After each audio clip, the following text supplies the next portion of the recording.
মালতী দেবীর বৌমা রিম্পা রান্নাঘরে দাঁড়িয়ে দাঁড়িয়ে রান্না করছিল। হঠাৎ তার মাথা ঘুরে যায়। তাকে দেখে মালতী দেবী বলেন, আরে বৌমা, কি হয়েছে? বসো বসো, একটু জল খাও। সারা দিন রাত কত কাজ করো তুমি, একটু রেস্ট নিচ্ছ না? তোমার তো এই সময় একটু রেস্ট নেওয়া দরকার, বলো। তুমি তা না করে সারাক্ষণ কাজে মেতে আছো। দেখো তো কি হয়ে গেল। আরে না না, সেরকম কিছু হয়নি মা, আসলে একটু মাথাটা ঘুরে গিয়েছিল। আজকাল সবসময় এরকমই হচ্ছে। আর আপনি তো জানেন আমার বসে থাকতে রেস্ট নিতে একটুকু ভালো লাগে না, মনটা কেমন উদাস হয়ে যায়। এটা সেটা চিন্তা ভাবনা আসে, তার থেকে কাজের মধ্যে থাকলে অনেক ভালো। এটা আমি তো বুঝতে পারছি বৌমা, কিন্তু তোমার এটা হচ্ছে দ্বিতীয় মাস। এখন তোমাকে খুব সাবধানে থাকতে হবে। কিছুদিন যাক, তারপর না হয় একটু আধটু কাজ করো, তখন আমি তোমাকে বাধা দেব না।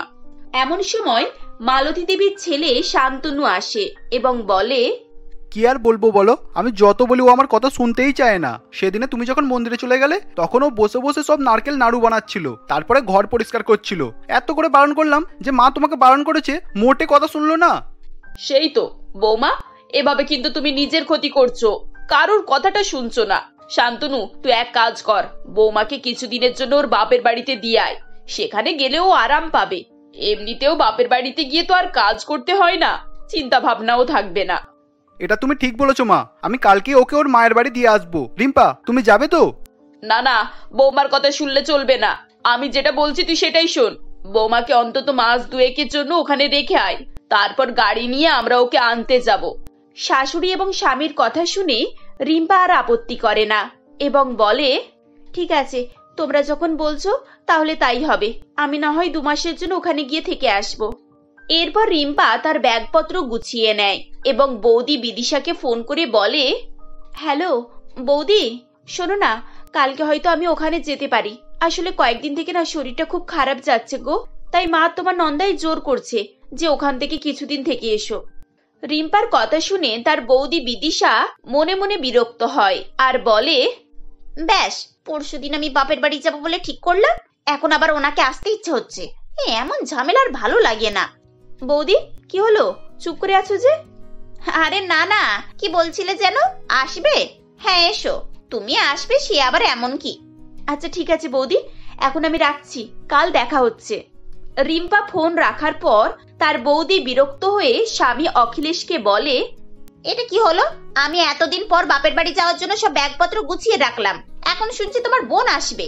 আচ্ছা, তোমার বোনের কি কোনো কাণ্ডজ্ঞান নেই? যখন তখন হুট করে চলে আসবে বললেই হলো। বিদিশা, তুমি এইভাবে বলছো কেন?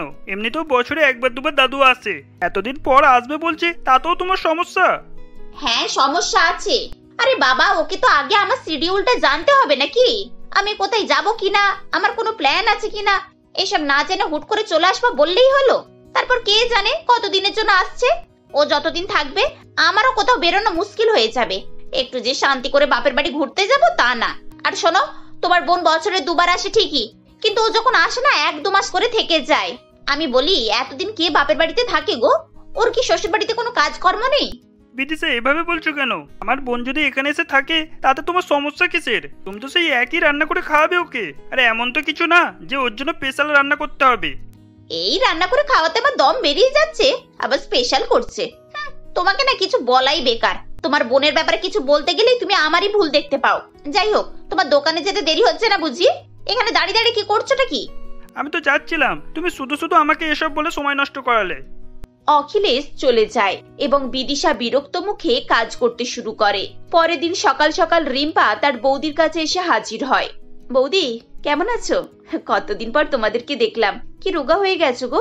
খাওয়া দাওয়া ঠিকভাবে করো না নাকি? কি করে করবো বলো, বাড়িতে এমনিতেই এত চাপ, সব কাজ তো আমাকে একাকেই করতে হয়। তাছাড়া 2 দিন ছাড়া এ আসছে সে আসছে, সবার সেবা যত্ন করা, কাজ করা, এসবের চক্করে নিজের জন্য টাইমটা পাচ্ছি কোথায়? এমনিতেই তো লোকজন এলে সহজে যেতে চায় না, তারা বোঝেও না যে একটা বাড়িতে একটা মানুষ এক্সট্রা হলে তার পেছনে কত খাটুনি হয়।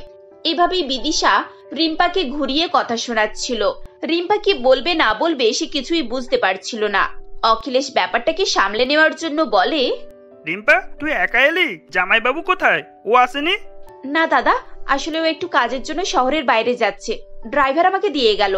ও আচ্ছা, তা তুমি এখানে কদিনের জন্য থাকবে শুনি? মানে জামাইবাবু শহর থেকে চলে আসার পরেই চলে যাবে তো নাকি? আসলে আমিও একবার বাপের বাড়ি যাব, তোমাকে এভাবে ফেলে রেখে তো আর যেতে পারি না, সেজন্যই জিজ্ঞাসা করছি। কিছু মনে করো না যেন আবার। না মানে বৌদি, আসলে আমি তো ভেবেছিলাম। আচ্ছা ঠিক আছে, তুমি কবে যাবে বলে দেবে, আমি তার আগেই চলে যাব। আরে তুমি এভাবে বলছো কেন? ও এসেছে, ও যতদিন খুশি এখানে থাকবে। তোমার বাপের বাড়ি যেতে যদি ইচ্ছে করে তুমি ঘুরে আসো। দেখলে তো রিম্পা, তোমার দাদা সব সময় এটাই মনে করে যে আমি তোমাকে খোঁটা দিচ্ছি। সহজ সরল কথাটাকে কিভাবে ঘুরিয়ে দিল দেখো। আরে না দাদা, বৌদি তো এমন কিছুই বলেনি। তাছাড়া বৌদির প্ল্যান আছে, আমারও আগে জিজ্ঞাসা করে আসা উচিত ছিল। যাই হোক বৌদি, আমার খুব জল তেষ্টা পাচ্ছে, একটু জল দেবে? আরে হ্যাঁ হ্যাঁ, তখন থেকে বাইরে দাঁড়িয়েই কথা বলছি। চলো তুমি ঘরে চলো, আমি জল নিয়ে যাচ্ছি। এভাবেই প্রথম দিনেই বৌদির এসব কথা শুনে রিম্পার মন একটু খারাপ হয়ে যায়। আসলে রিম্পা গর্ভবতী ছিল, কিন্তু সে তার বাপের বাড়িতে বৌদি বা দাদাকে কিছুই বলেনি। রিম্পার যখন 6 বছর বয়স তখন তার বাবা মারা যান এবং বিয়ের 6 মাসের মধ্যেই তার মা মারা যায়। বাড়িতে দাদা এবং বৌদি তারাই তার গার্জেন ছিল। সে ভেবেছিল যে বাপের বাড়ি এসে সবাইকে এই সারপ্রাইজটা দেবে, কিন্তু এখানে এসে কিভাবে সেই কথাটা বলবে কিছুই খুঁজে পাচ্ছিল না। এভাবেই কিছুদিন কাটে। একদিন সকালে রিম্পা ঘুম থেকে উঠে দেখে তার শরীরটা একটু খারাপ লাগছে। সে রান্নাঘরে গিয়ে দেখে সেখানে কিছুই রান্না হয়নি। বৌদি নিজের ঘরে শুয়ে আছে। বৌদি, ও বৌদি, কিছু রান্না করনি? আসলে খুব খিদে পাচ্ছিল। রিম্পা, আজ না আমার মাথাটা খুব ধরেছে গো, আমি সেজন্য কিছু রান্না করতে পারিনি। তুমি প্লিজ রান্নাঘরে গিয়ে একটু রান্না করে নাও না। আর শোনো, আমার জন্য একটু করে নিও প্লিজ। আচ্ছা ঠিক আছে, তুমি রেস্ট নাও, আমি এক্ষুনি রান্না করে নিচ্ছি। এরপর রিম্পা রান্নাঘরে যায় এবং রান্না করে। এমনিতেই তার শরীর খারাপ ছিল, তার উপর এতক্ষণ দাঁড়িয়ে দাঁড়িয়ে রান্না করাতে তার শরীর আরো খারাপ হয়ে যায় এবং সে রান্না করে কিছু না খেয়েই নিজের ঘরে চলে যায়। দুপুরবেলা তার দাদা দোকান থেকে ফিরে আসে এবং রিম্পাকে শুয়ে থাকতে দেখে বলে, রিম্পা, তুই এখন এভাবে শুয়ে আছিস কেন? তোর কিছু হয়েছে নাকি? খেয়েছিস? তোর বৌদি কোথায়? দাদা, বৌদির মাথাটা ধরেছে, সেজন্য শুয়ে আছে। আমারও শরীরটা ভালো লাগছে না, তাই আমিও একটু শুতে এলাম। এখনো খাইনি, একটু পরে খাবো। আরে সকলের শরীর খারাপ, এখন রান্না করবে কে? আমাকে তো বলতে পারতিস, আমি বাইরে থেকে খাবার নিয়ে আসতাম। রান্না তো হয়ে গেছে, আসলে বৌদির মাথা ধরেছিল সেজন্য আমি রান্না করে নিয়েছি। তুমি গিয়ে বৌদিকে টেবিলে নিয়ে আসো, আমি খাবার বেড়ে দিচ্ছি। অখিলেশ কিছু না বলেই চলে যায় এবং সেখানে গিয়ে দেখে বিদিশা শুয়ে শুয়ে টিভি দেখছে এবং চিপস খাচ্ছে। এইসব দেখে অখিলেশ রেগে গিয়ে বলে, আচ্ছা, তাহলে তোমার এই মাথা ব্যথা? তোমার যদি কাজ করার ইচ্ছা নেই তাহলে তুমি আমাকে ফোন করে বলে দিতে পারতে, আমি বাইরে থেকে খাবার আনতাম। আমার বোনকে দিয়ে শুধু শুধু রান্না করানোর মানেটা কি? ও তাই নাকি? বাড়িতে আসতে না আসতে তোমার বোন তোমার কান ভরে দিল? ওর মনে এত হিংসা, এভাবে তোমাকে সবকিছু বলেছে? দাঁড়াও, ওকে আমি আর এ বাড়িতে রাখবো না। এই বলে বিদিশা রিম্পার কাছে যায় আর বলে, এবার তোমার মনে শান্তি এলো? দাদাকে তো আমার ব্যাপারে উস্কে দিয়েছো, এবার তো খুশি তাই না? বলি আমার সংসারে আগুন লাগানোর জন্যই কি এখানে এসেছো? বৌদি, তুমি এসব কি বলছো? আমি দাদাকে কি বললাম? আমি তো কিছুই বুঝতে পারছি না। থাক, আর ন্যাকামো করতে হবে না তোমাকে। তুমি কি বলতে চাইছো না চাইছো না সে আমার ভালো করে বোঝা হয়ে গেছে। তোমার এই ন্যাকা কান্না না আমার একদম সহ্য হয় না। নিজের দাদার কাছে তুমি ভালো সেজে থাকতে পারো, কিন্তু আমার কাছে না। আমি তোমার আসল রূপটা না জেনে গেছি। আর শোনো, আমি তোমাকে আর এখানে থাকতে দিতে পারবো না, তুমি এবার তোমার বাড়িতে যাও। এভাবে বিদিশা সরাসরি তার ননদকে বাড়ি চলে যাবার কথা বলে। রিম্পার চোখে জল চলে আসে। অখিলেশ এসবের কিছুই জানতে পারে না। এরপর অখিলেশ দোকান চলে গেলে বিদিশা ব্যাগপত্র গুছিয়ে সেখান থেকে চলে যায়। রাতে অখিলেশ বাড়ি ফিরে রিম্পাকে দেখতে না পেয়ে বলে, কি ব্যাপার, রিম্পা কোথায়? কোথায় আবার, নিজের বাড়ি গেছে। এমনিতেও 1 সপ্তাহ বেশি এখানে আছে, ও কি সারা জীবন এখানেই থাকবে নাকি? অখিলেশের আর কিছু বুঝতে বাকি ছিল না। পরের দিন বিদিশা ব্যাগপত্র গুছিয়ে তার বাপের বাড়ি চলে যায়। সেখানে গিয়ে তার বৌদির সঙ্গে দেখা করে বলে, বৌদি কেমন আছো গো? বাপরে বাপ, আমি সে কবে থেকে আসার জন্য ছটফট করছি জানো। তোমাদেরকে আর কি বলবো। কি বলবে মানে? কি হয়েছে শুনি? আর বলো না, আমার ননদ এসে হাজির জানো। 1 সপ্তাহ তার সেবা করতে করতেই কেটে গেছে। শেষে সে বাড়ি চলে যেতে আমি এলাম জানো। যখনই আমি এখানে আসার কথা ভাবি ঠিক তখনই ও চলে আসে। জ্বালার শেষ নেই গো। ও আচ্ছা, তুমি বসো, আমি একটু আসছি। তোমার দাদা তো এখানে নেই, তা তুমি আসবে আগে খবর দাওনি কেন? আরে বাবা, আমি আসবো এটাতে আগে থেকে খবর দেওয়ার কি আছে? নিজের বাড়ি আসছি, এতে আর এমন কি? সে তো অবশ্যই, কিন্তু আমাদেরও তো একটু প্ল্যান থাকতে পারে বলো। আসলে এই সপ্তাহে আমরা মরিশাস যাব। বাই দ্য ওয়ে, তুমি আজকেই চলে যাবে নাকি কালকে? সুজাতার কথা শুনে বিদিশা একটু অস্বস্তিতে পড়ে যায় এবং বলে, বৌদি তুমি এভাবে বলছো কেন? আমি তো এখানে কয়েকদিনের জন্য থাকতে এসেছি। দেখো তো কাণ্ড, থাকার জন্য এসেছো সেটা জানিয়ে আসতে পারতে। এখন আমরা কি এত বড় প্ল্যানটা নষ্ট করব? তাছাড়া টিকিট কাটা হয়ে গেছে, আমি তো কোনো মতেই এটা ওয়েস্ট হতে দেব না। তুমি এক কাজ করো, আমরা যখন বেরিয়ে আসবো তখন তুমি এসো। এখন তুমি হয় আজকে নয় কালকে চলে যাও। বৌদি তুমি আমাকে এভাবে সোজাসুজি চলে যাওয়ার কথা বলছো? এতদিন পর আমি এলাম, সেটা তোমার কাছে কিছুই না? দেখো বিদিশা, আমি সোজা কথা বলার মানুষ, আর সত্যি কথা বলতে আমি কোনো নাটক করি না। তুমি তোমার ননদের 1 সপ্তাহ সেবা করেছো, খুব ভালো কথা, কিন্তু আমার কাছে তো টাইম নেই গো। বৌদির কথা শুনে বিদিশার চোখে জল চলে আসে। সঙ্গে সঙ্গে সে ব্যাগপত্র গুছিয়ে সেখান থেকে চলে আসে। বাড়িতে এসে দেখে অখিলেশ বসে আছে। বিদিশা তার কাছে গিয়ে বলে, অখিলেশ, আমাকে ক্ষমা করে দাও, আমি অনেক বড় অন্যায় করেছি। আজ যখন আমার বৌদি আমাকে চলে আসতে বলল, তখন আমি বুঝতে পারলাম যে আমি কি ভুল করেছি। জানো বিদিশা, তুমি শুধু অন্যায় করেছো তা না, এই অবস্থায় আমার বোনকে বড্ড বেশি কষ্ট দিয়েছো। আমি আজকে শান্তনুকে ফোন করলাম, জানতে পারলাম রিম্পা প্রেগনেন্ট, কয়েক মাসের জন্য এখানে রেস্ট নিতে এসেছিল, আর তুমি তার সঙ্গে কি করলে? অখিলেশের কথা শুনে বিদিশার মাথা লজ্জায় নেমে যায়, তার চোখে জল চলে আসে। সে তার ভুল খুব ভালো করেই বুঝতে পেরেছিল। এরপর সে রিম্পার কাছে যায়। সেখানে গিয়ে সে হাত জোড় করে রিম্পার কাছে ক্ষমা চায়। এরপর সে রিম্পাকে অনেক বুঝিয়ে সুঝিয়ে তার সঙ্গে করে নিয়ে আসে। এখানে সে টানা 3 মাস রিম্পাকে রাখে এবং তার দেখাশোনা করে। বৌদি, তুমি এই 3 মাস মায়ের মতো আমার লক্ষ্য রাখলে, তোমাকে অনেক থ্যাঙ্কস। তুমি এভাবে বলো না রিম্পা, আমার এখনো লজ্জা করে যে আমি কত বড় অন্যায় করেছিলাম। এভাবেই 2 ননদ বৌদির মধ্যে সমস্ত রকমের দূরত্ব শেষ হয়ে যায় এবং সম্পর্ক একেবারে নিজের বোনের মতো হয়ে যায়।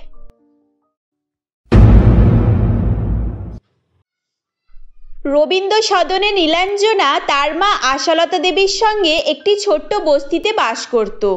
বাবা মারা যাওয়ার পর থেকে তাদের সংসারের অবস্থা একেবারেই খারাপ হয়ে পড়েছিল।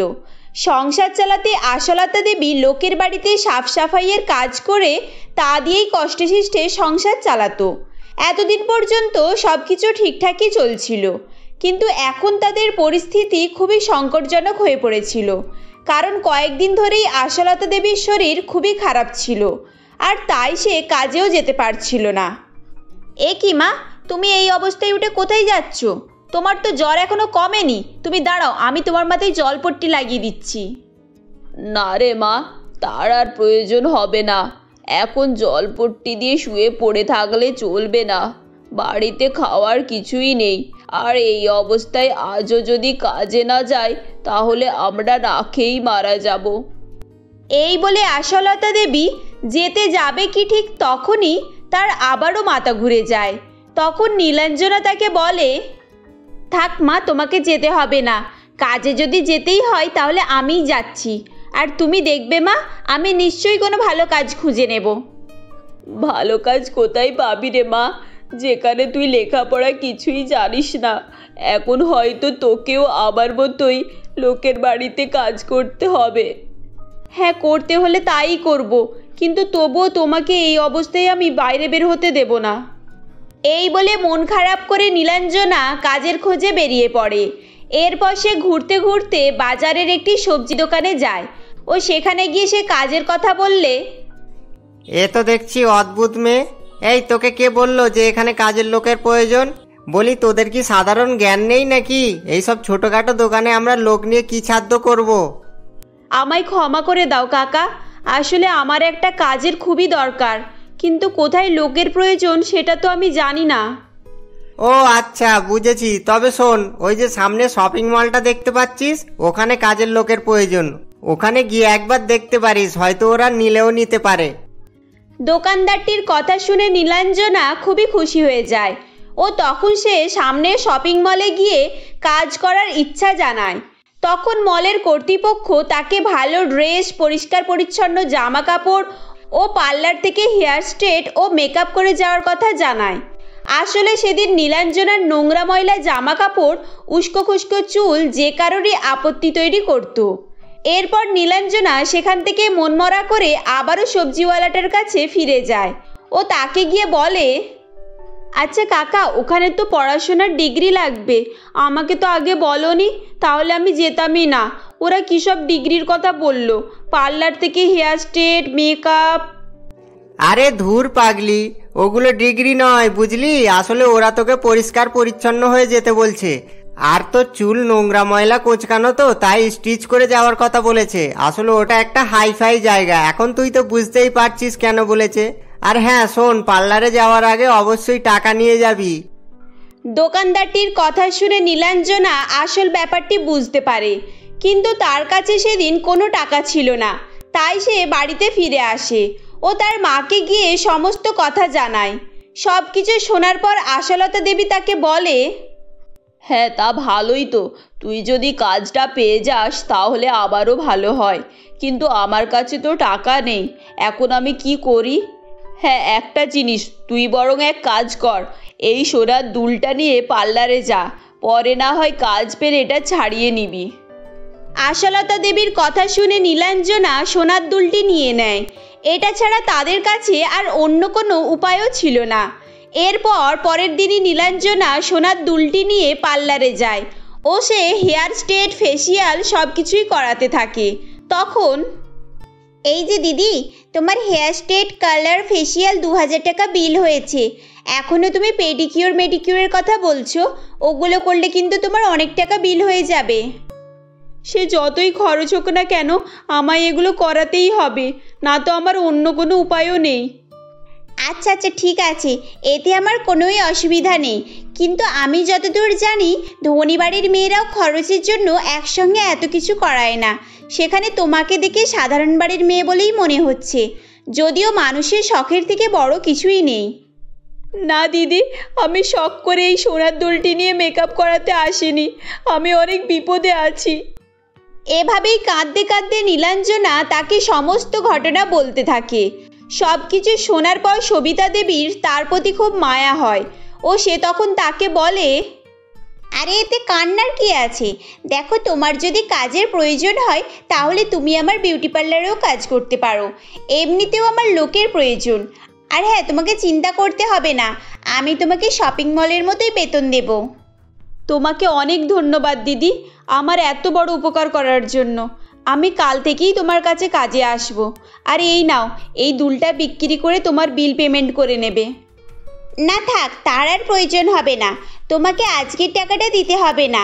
আর এমনিতেও তুমি কাল থেকে এই পার্লারের সদস্য, এখন তোমার কাছ থেকে কিভাবে টাকা নিতে পারি?